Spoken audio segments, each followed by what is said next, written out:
Assalamualaikum warahmatullahi wabarakatuh. Apa kabar anak-anak?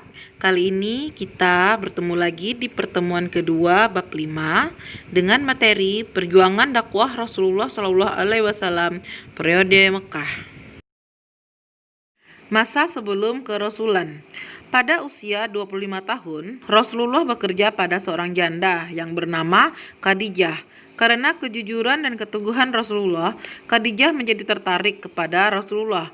Setelah mendapatkan persetujuan dari kedua keluarga, Rasulullah dan Khadijah pun menikah dan dikarunia 7 orang anak, yaitu Ibrahim, Qasim, Abdullah, Zainab, Ruqayyah, Ummu Kulsum, dan Fatimah.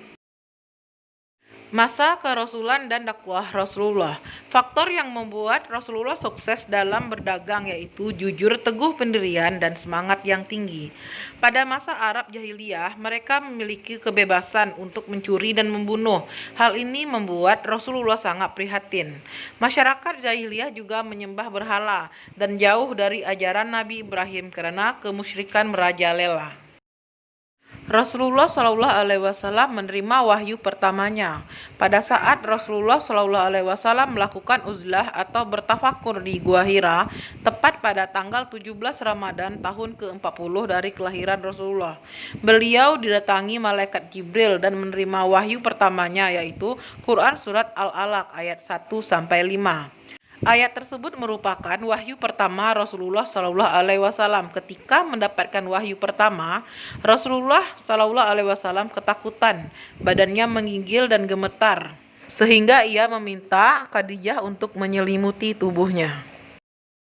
Wahyu kedua Rasulullah. Dalam keadaan gundah karena lama tidak menerima wahyu dari Allah Subhanahu wa Ta'ala, hingga pada akhirnya malaikat Jibril menyampaikan wahyu kedua kepada Rasulullah SAW, yaitu Quran Surat Al-Mudaththir ayat 1-7.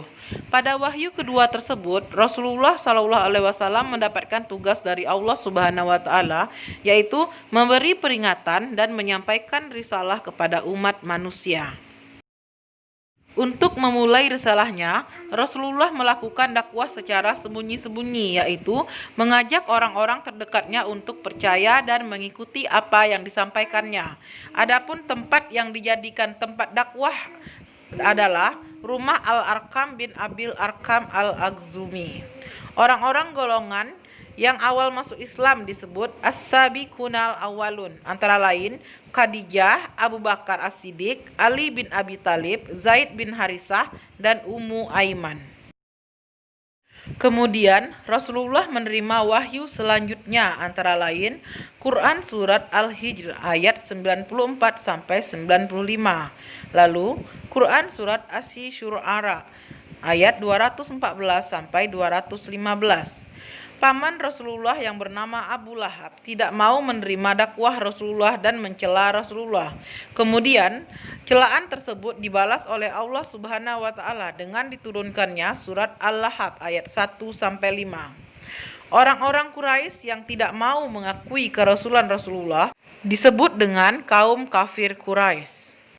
Demikianlah pertemuan kedua kita pada bab 5. Ibu akhiri dengan wassalamualaikum warahmatullahi wabarakatuh.